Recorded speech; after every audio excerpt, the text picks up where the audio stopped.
प्रिय भाई करुणेश जी, मंच पर आसीन सभी मित्र कवि, सामने बैठे हुए सभी बेहद आत्मीय मित्रों, मेरा परिचय इनकम टैक्स डिपार्टमेंट के ऑफिसर के रूप में देने की आवश्यकता नहीं थी, लेकिन अगर दे ही दिया गया है तो मैं अपना परिचय जो मैं समझता हूँ वो देने की कोशिश करूँगा। वैसे इनकम टैक्स डिपार्टमेंट में मेरा पद प्रधान मुख्य आयकर आयुक्त रहा है, जो secretary to government of India के लेवल का है।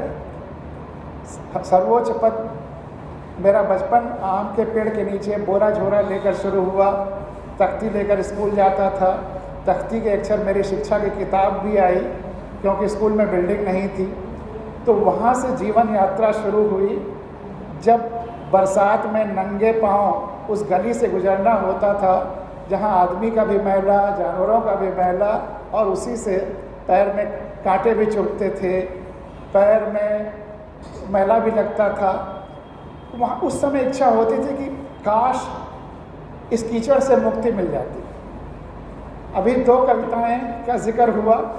हमारे पहले मित्र ने सुनाया कि शहर गया था, शहर से भागा, और फिर कैलाश गौतम को याद किया गया था कि गांव गया था, गांव से भागा। मैं अपनी व्यथा सुना रहा हूँ एक हाइकू में, 3 लाइन की हाइकू, छोटी छोटी 5 अक्षरों की, क्योंकि मैंने गांव की पीड़ा वहाँ जिया है और देखा है और उस कीचड़ से मुक्ति चाही है। और जब पूरी दुनिया के करीब करीब सारे जगहों पर घूमने के बाद जो अनुभव हुआ, वो एक छोटी सी हाइकू या हाइकू नुमा जो भी कहिए, उसमें देखिए, धरती की कीचड़ देख भागा, मैं भी भागा। धरती की कीचड़ देख भागा, तो जहाँ पहुँचा वहाँ आकाश में कीचड़ था। धरती की कीचड़ देख भागा, तो जहाँ पहुँचा वहाँ आकाश में कीचड़ था। आकाश में कीचड़, पॉल्यूशन, सोशल मीडिया का ये झूठ जो तमाम तरह से फैलाया जा रहा है, हिंसा, क्या क्या प्रवृत्तियां हमारी हो रही हैं, असत्य। शिक्षा का सबसे बड़ा उद्देश्य तो यह है कि सत्य को फैलाया जाए।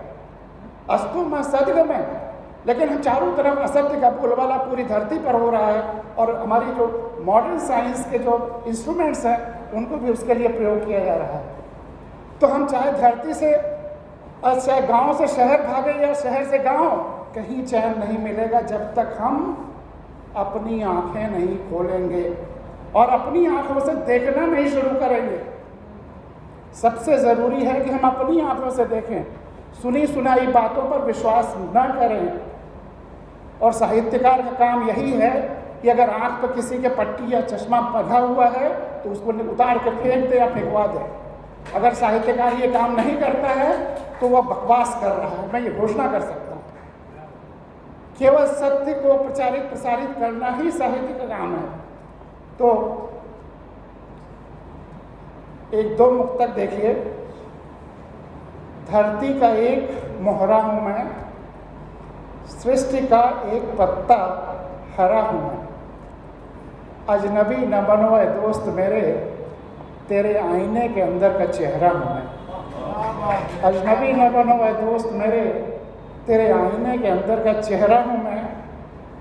और सरकारी नौकरी का जब मुनम्मा लगा दिया जाता है तो ये भी सोचा जाता होगा कि असंवेदनशील होऊंगा, बहरा होऊंगा, समाज की समस्याओं को अनदेखा करता होऊंगा, लोगों की समस्याओं को नहीं सुनता होऊंगा, वगैरह वगैरह। तो तुम कहोगे सुबह का कोहरा हूँ मैं, तुम कहोगे सुबह का कोहरा हूँ मैं, आज की आवाज़ से बहरा हूँ मैं। तुम कहोगे सुबह का कोहरा हूँ मैं, आज की आवाज़ से बहरा हूँ मैं। देखो मुझे फिर से करीब से देखो, देखो मुझे फिर से करीब से देखो, शायद तुम्हारा ही कोई घाव गहरा हूँ मैं। देखो मुझे फिर से करीब से देखो, शायद तुम्हारा ही कोई घाव गहरा हूँ मैं। और आंखें खोल के देखने के सिलसिले में एक बहुत ज़रूरी कविता आपके लिए है, इसको आपको ले जाना है साथ में, इसलिए मैं उसे सुना रहा हूँ। कि हमें अपने आदर्श बदलने होंगे। हमने गांधारी का आदर्श मान लिया। बात कर लीजिए तब सुनाऊंगा, क्योंकि मैं हर शब्द लोगों के दिल तक जा रहा है जाने। नहीं तो कोई बात नहीं, बात कर लीजिए, हम रुक जाएंगे फिर। हमको अपने आदर्श बदलने होंगे। हमको उनका आदर्श नहीं लेना है जिन्होंने सच्चाई को और समाज को सही रास्ता नहीं दिखाया। गांधारी का चरित्र मुझे खटकता है। अगर पति अंधे थे तो गांधारी का पतिव्रत धर्म यही था कि वो अपनी आँखों से देखती, उनकी आंखें दोहरा काम करती, पति की जगह पर भी और अपनी जगह पर भी। और अगर हमने आंखों पे पट्टी बांधने को आदर्श मान लिया तो बहुत अच्छी बात है, हमारे 130 करोड़ लोग आंखों पे पट्टी बांधे रहेंगे और सुनी सुनाई बातों में देश चलता रहेगा। क्या ये उचित है? इसके लिए हमें ज़रूरी है कि हमें अपने संदर्भों को अपने ज़रूरत के हिसाब से, देश की ज़रूरत के हिसाब से बदलना होगा। और उस बात पे मैं संकेत कर दूं जहां पे मैंने कहा था कि हमें शहर की भी कीचड़ मिटानी है और शहर की भी कीचड़ मिटानी है। वह कीचड़ कैसे मिटेगा? उसका सबसे ज़रूरी ये है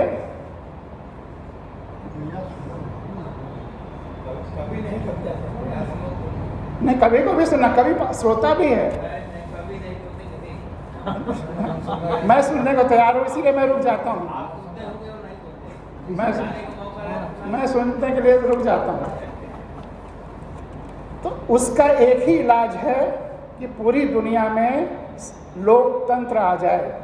अब 21वीं सदी में जब हम धरती एक हो रही है, वसुधैव कुटुंबकम विज्ञान के द्वारा हम उस दिशा में जा रहे हैं, तो लोकतंत्र आना होगा। और भारत में शहर और गांव दोनों का उत्थान हो, इसके लिए ज़रूरी है, एक ही औषधि है इसकी, और वह है शहीदों के सपनों, लोकतंत्र, आज़ादी का जो दस्तावेज है भारत का संविधान, वह जन जन तक चला जाए। आज़ादी की जो गंगा है वह जन जन तक चला जाए। मैं 8 सालों से 1800 से ज़्यादा संविधान कथाएं और लगातार तपस्या करने के बाद मैं परिवर्तन देख रहा हूँ। संविधान ही वह दस्तावेज है जो सत्ता ब्रिटिश क्वीन से हम भारत के लोगों तक आई है, जन जन तक आई है। 1947 में ट्रांसफ़र ऑफ पावर हम भारत के लोगों तक ब्रिटिश क्वीन से नहीं गया था, वो इंटरिम गवर्नमेंट के पास गया था। जनता तक सत्ता भारत के संविधान द्वारा गई है। और संविधान में पहला मूल कर्तव्य भारत के हर नागरिक को संविधान का पालन करना है और उसके आदर्शों, राष्ट्रध्वज और राष्ट्रगान का आदर करना है। पालन और आदर के लिए जानना ज़रूरी है, इसलिए हर नागरिक को संविधान जानना है। जो संविधान नहीं जानता, अपने को मालिक नहीं समझता, वो प्रजा समझता रहता है, भीड़ का हिस्सा होकर रह जाता है। हमें भीड़ को लोकतंत्र बनाना है, भीड़ तंत्र को। इसके लिए हर नागरिक को संविधान जानना ज़रूरी है। उस महायज्ञ में आइए तो इस तरह की कविताओं का हल मिल जाएगा। न शहर दुखी रहेंगे, न गांव दुखी रहेंगे। एक संतुलित विकास दोनों का चालू हो जाएगा। और मैंने अपनी आंखों से 200 से ज़्यादा गाँव में जहाँ संविधान लोगों ने गहराई से जान लिया है, वहाँ फिर वो मालिक नहीं चुनते हैं। अगर वो अपने को प्रजा मानेंगे तो मालिक चुनेंगे, लेकिन जब वो मालिक का एहसास करेंगे तो जिम्मेदार होंगे और सेवक चुनने लगेंगे हर स्तर पर। तो ये बहुत ज़रूरी है। अब मैं एक कविता आपके सामने सुनाना चाहता हूँ, आपसे पूछ करके कि आप कौन सा सुनना चाहेंगे। अगर महादेवी जी को याद करते हुए रेखा चित्र सुनना चाहें तो एक कविता में है गाँव के स्कूल जाते बच्चे, और दूसरा है गांधारी पर जो कविता है जिसकी तरफ मैं इशारा कर रहा था। मैं कौन सा सुनाऊँ, आप बता दीजिए बस। मैं अच्छा, पहले मैं गांधारी सुना देता हूँ, फिर उसको सुनाऊँगा। भैया फ़ोन ज़रा ऑफ कर लो। गांधारी, तुमने अपनी आँखों पर स्वयं पट्टियाँ बांध ली पतिव्रत धर्म निभाने के लिए।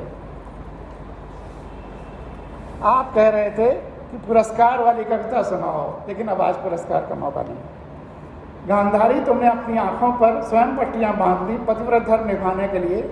असली पतिव्रत धर्म तो होता कि तुम अपने पति से कहती अब मेरी आँखें तुम्हारी भी आँखें बनेंगी, वे लगातार तुम्हारी देखभाल में, रक्षा में, सेवा में रहेंगी दुगुनी शक्ति से, पति की शक्ति और तुम्हारी शक्ति दोनों के लिए। लेकिन अच्छा धर्म, अच्छा रास्ता दिखाया, सिखाया, बताया तुमने। तुम्हारी माने तो पितृव्रत धर्म निभाने के लिए अंधे पिता के पुत्रों को भी आंखों पर पट्टियां बांध देनी चाहिए। राज्य धर्म निभाने के लिए अंधे राजा के प्रजा को भी अपनी आंखों पर पट्टियां बांध देनी चाहिए कि प्रजा राजा से अधिक कैसे देखे। अच्छा चलो मान भी लें कि अति भावुकता में तुमने बांध ही ली आंखों पर पट्टियां कि तुम अपने पति से अधिक कैसे देखती, पति के अहंकार को, श्रेष्ठता के एहसास को चोट नहीं पहुंचाना चाहती थी। लेकिन फिर यह झूठा भ्रम और प्रचार, इसी मिथ्या भ्रम और प्रचार ने हॉन्ट किया और कविता लिखने को विवश किया कि पट्टी बांधे बांधे तुम्हारी आंखों में इतनी शक्ति आ गई है कि तुम जिसे भी देखोगे वह फौलाद का हो जाएगा। इस झूठे भ्रम और प्रचार को क्या कहेंगे? कोई कुछ भी कहता, जमाना कुछ भी कहता, एक माँ होकर भी तुम्हें यह कैसे विश्वास हो गया कि तुम्हारी आंखों में उस माँ की विह्वल आंखों से अधिक शक्ति आ गई जो लगातार अपने बच्चे के प्रति अपने कर्तव्यों का पालन करती रहती है, देखभाल करती रहती है और निरंतर अपने बच्चे को स्नेहिल भोली आंखों से देखती भी रहती है, दुलारती रहती है। तुम्हारा इस दुष्प्रचार में विश्वास कि कर्तव्य पालन की तुलना में कर्तव्य न करने से, आँख में पट्टी बांध देने से आँख में इतनी शक्ति आ गई है, यह भविष्य में कितना घातक हुआ है यह तुम सोच भी नहीं सकते। तुम्हारी देखा देखी आज भी अनगिनत लोग अपनी अपनी आँखों पर तरह तरह की पट्टियाँ बांधे बैठे हैं। अंधविश्वासों की पट्टी, नाम और विशेषणों की पट्टी, आग्रहों, दुराग्रहों, पूर्वाग्रहों की पट्टी, समूह, भीड़, समुदाय की पट्टी, लोभ, लाभ और करुणेश की जो लेटेस्ट पट्टी है विज्ञापनों की, सुबह से शाम तक देखते रहिए और रात में विश्वास करके सो जाइए।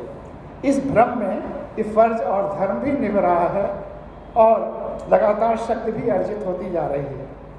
वह तो भला हो कृष्ण का कि उन्होंने तुम्हारे भ्रम की लाज रख ली, अन्यथा यदि वे दुर्योधन को लंगोट न पहनाते और तुम देखती अपने पुत्र दुर्योधन का संपूर्ण निर्वस्त्र शरीर और फिर भी उनका शरीर युद्ध में वैसे ही विखंडित हो जाता जो कि होना ही था, क्योंकि कोई अमर होकर नहीं आया है, तो फिर तुम्हारी पट्टी कथा को कब का विराम लग गया होता।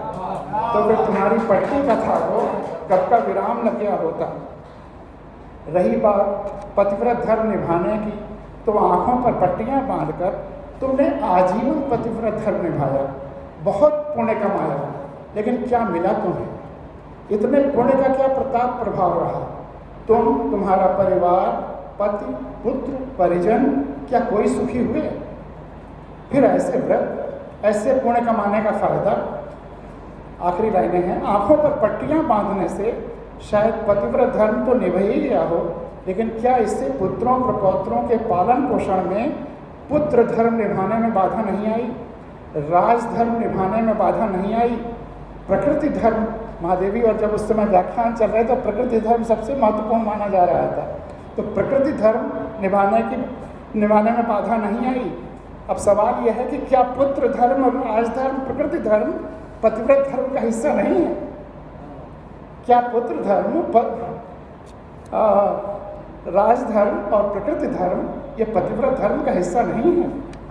क्या धर्म को टुकड़ों टुकड़ों में बांटा जा सकता है? काश तुम विराट अविभाज्य धर्म का मर्म समझ पाती। और आखिरी लाइन, वैसे सारा धर्म निभाने का जिम्मा क्या तुम्हारा ही था? क्या धृतराष्ट्र का कोई धर्म नहीं था? धृतराष्ट्र को भी तो पत्नी व्रत धर्म निभाने के लिए, पुत्र धर्म, राजधर्म, प्रकृति धर्म निभाने के लिए आदेश देना चाहिए था तुम्हें कि तुम अपने आँखों की पट्टियाँ खोल दो, कि तुम अपने आँखों की पट्टियाँ खोल दो। और संविधान वो किताब है, अगर आप गहराई से पढ़ डालें शुरू से आखिर तक अपनी आँखों से, अपने दिमाग से, तो आपके आँखों की सारी पट्टियाँ खुल जाती। तो इसलिए, और आँखों की पट्टियाँ अगर हम, जो हमारा वैदिक मंत्र है तमसो माँ ज्योतिर्गमय, अंधेरे से प्रकाश की तरफ अगर आना हमारा जीवन का उद्देश्य या शिक्षा का उद्देश्य या साहित्य का उद्देश्य है, तो अगर हम आँख पे पट्टी बांध करके अंधेरे से प्रकाश में भी आ गए तो क्या यह यात्रा हुई? तो यहाँ पर यह कविता तो विराम लेती है। अगर आप चाहेंगे तो वो गांव के स्कूल जाते कविता सुनाऊंगा, नहीं तो जैसा आप कहें। अब मैं सुना देता हूँ क्योंकि डेमोक्रेसी है, लोकतंत्र है।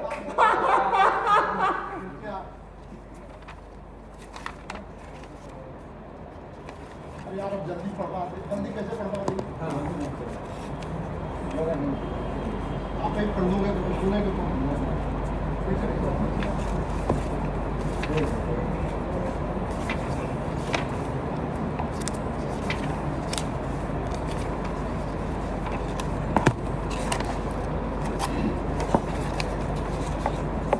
गांव के स्कूल जाते बच्चे, रेखा चित्र है। आप शायद अपने बचपन के दिनों में पहुंच जाएंगे या इन बच्चों को याद करेंगे। कहीं झुंड में, कहीं अकेले, कहीं साइकिल पर, कहीं पैदल, कहीं बतियाते, कहीं खिसियाते, कहीं लड़ते झगड़ते स्कूल जाते बच्चे। कहीं तक अब मैं आपको टोकूंगा नहीं, अगर आप बात भी करेंगे तो मैं जल्दी जल्दी ख़त्म कर दूंगा। आपको स्वतंत्रता देता हूं कि चाहे कविता सुने या ना सुने, लेकिन मैं जल्दी जल्दी ख़त्म कर दूंगा। कहीं तख्ती या बस्ता हाथ में, कहीं कंधे पर, कहीं झुलाते, कहीं नचाते, कहीं बस्ते, और बस्ते भी क्या क्या, कहीं कपड़े के झोले, कहीं पॉलीथीन। जोर से नहीं, धीरे बात करिए ताकि मुझ तक आवाज़ ना आए। कहीं पॉलीथीन बैग, कहीं बोरे के टुकड़े, कहीं सब्जी लाने ले जाने वाली प्लास्टिक की टोकरी, कहीं हाथ में केवल कॉपियाँ और कहीं फाइलें, और कहीं बापू के ऑफिस का बड़ा रजिस्टर, कहीं लड़कियों का झुंड बतियाता खिलखिलाता। रेखा चित्र है और उसके बाद इसका संदेश पर आइएगा, बिल्कुल महादेवी जी की याद आपके मन में और ताज़ा हो जाएगी। कहीं लड़कियों का झुंड बतियाता खिलखिलाता शर्माता फुसफुसाता, कहीं लड़के लड़कियों का मिला जुला गोल, कहीं दौड़ते भागते, कहीं घूमते घामते, कहीं धीरे धीरे जाते, कहीं ऐसे तनकर जैसे बाराती हों, कहीं ऐसे सहमे जैसे घराती हों।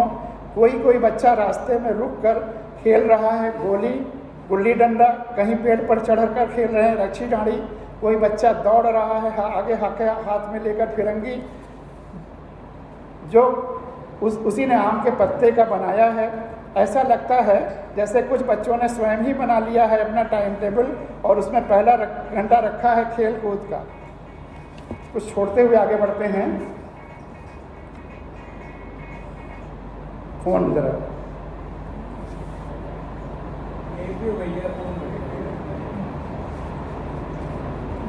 आपके बचपन का स्कूल है सबके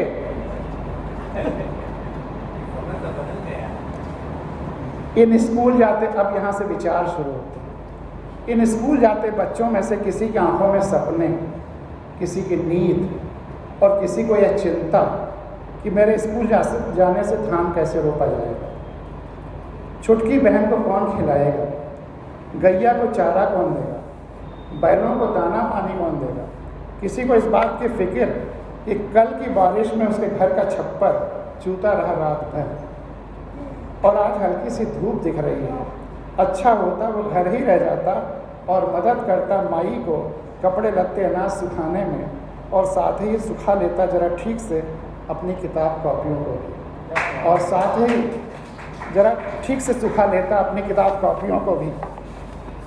कोई सोचता जब जगह ही नहीं है इस बरसात में मेरे घर में सोने उठने बैठने का, खाना पकाने का, फिर पढ़ने की, किताब कॉपियाँ रखने की जगह कहाँ से हो। क्या ऐसा नहीं हो सकता कि सारी किताब कॉपियाँ रखी रहें स्कूल की छत के नीचे, ताकि बरसात में भीगे तो नहीं, शैतान छोटा भाई फाड़े तो नहीं, दवात की स्याही तो न ढरकाए, मेरी नरकट की कलम तो न तोड़े, उससे खिलवाड़ तो न करे। वैसे भी किताब कॉपियों को घर लाकर मैं कौन सा होमवर्क कर पाता हूँ, फुर्सत ही कहाँ रहती है मुझे। इन स्कूल जाते बच्चों के चेहरों पर मैं तलाशना चाहता हूँ, है वहाँ कोई आशा या निराशा का भाव, है कोई उद्देश्य, आखिर वे स्कूल जाते क्यों हैं? क्योंकि रामू, श्यामू, दीपक, पप्पू सभी तो जाते हैं, तो महज देखा देखी या आदतवश। और वे पढ़कर बनेंगे क्या? क्या जो हैं उससे कुछ अलग हटकर कुछ नया सार्थक सीख रहे हैं, या जो जानते हैं थे उसे भी भूल रहे हैं स्कूल जाने की प्रक्रिया के दौरान? क्या वे पढ़ लिख कर अब खेत खलिहान संभालने लायक भी नहीं रहेंगे, मचान पर सोने लायक भी नहीं रहेंगे, सरसों की लहलहाती चूनर देख पुलकने लायक भी नहीं रहेंगे, महुआ बीनने लायक भी नहीं रहेंगे? पढ़ लिख कर फिर भाग दौड़ करेंगे किसी की चाकरी के लिए? इन स्कूल जाते बच्चों की भीड़ क्या कुछ पाने की तलाश में भटकती हुई जा रही है, या कुछ खोने लुटाने जा रही है, या कोई बहला फुसला कर ले जा रहा है इन्हें, या कोई मारपीट कर भेज रहा है इन्हें? क्या पाएंगे आज ये स्कूलों में? इतिहास, भूगोल, थोड़ा सा गुणाभाग या कि नकल की कला? और क्या खोएंगे? अपनी मिट्टी, अपनी ज़मीन, अपने परिवार, अपने संस्कार, अपने एहसास और अपना आत्मविश्वास। सबसे बड़ी बात है अपना आत्मविश्वास। स्कूल जाने के पहले शायद उनमें था ये आत्मविश्वास कि मैं अपने पैर पर खड़ा हो सकता हूँ और अपने पैर से चल सकता हूँ और अपने घर में रह सकता हूँ, और अपने घर के आंगन में यदि कोई बिरवा रोक दूँ तो वह बड़ा हो जाएगा, उसमें फल आ जाएंगे। लेकिन स्कूल जाते जाते क्यों अपने पैर जवाब देने लगते हैं? क्यों ज़रूरत पड़ने लगती है तमाम तरह की बैसाखियों की? क्यों गेंदे और तुलसी के पौधे देखकर न तो खुशी होती है और न ही रोपने की इच्छा? क्यों नागफनी अब पसंद आने लगती है? क्यों अपना घर भी इन्हें अच्छा नहीं लगता है? क्या ये स्कूल जाते बच्चे व्यक्ति बनने की जगह पर लाठी बन जाते? क्यों ये व्यक्ति स्कूल जाते बच्चे व्यक्ति बनने की जगह पर लाठी बन जाते हैं, जिनका आवश्यकता पड़ने पर कोई भी फांस लेता है? राजनेता भी, स्कूल प्रबंधक भी, अध्यापक भी सब छोड़ते हुए आगे बढ़ जाते हैं। अंतिम स्टैंजा, क्या इनकी संवेदनाओं को कुंद करना ही स्कूलों का काम रहेगा? कब जागेगा इनका आत्मविश्वास? कौन जगाएगा? कब होगा इन्हें एहसास कि ये जो जानते हैं यह भी उतना ही ज़रूरी है जितना कि जो अभी सीखने वाले हैं? कि जहाँ ये रहते हैं वह जगह वह उतना ही अच्छा है जितना कि दुनिया का कोई और होना। कि जहाँ ये रहते हैं वह उतना ही अच्छा है जितना कि दुनिया का और कोई होना। और यदि कुछ कमजोरियाँ उस जगह में दिखती हैं तो दूर करने की जिम्मेदारी भी है इन्हीं स्कूल जाते बच्चों पर। अगर कुछ कमजोरियाँ हमें अपने समाज में दिखती हैं, चाहे शहर में चाहे गांव में, जिसकी वजह से हम भाग दौड़ कर रहे हैं, तो उसको दूर करने की जिम्मेदारी हमारी भी है। नहीं है कोई आने वाला मसीहा हमारी अवस्था सुधारने या इनकी अवस्था सुधारने, नहीं है कोई आने वाला इनकी अवस्था सुधारने। फिर किसका कर रहे हैं इंतज़ार ये स्कूल जाते बच्चे? फिर किसका कर रहे हैं इंतज़ार ये स्कूल जाते बच्चे?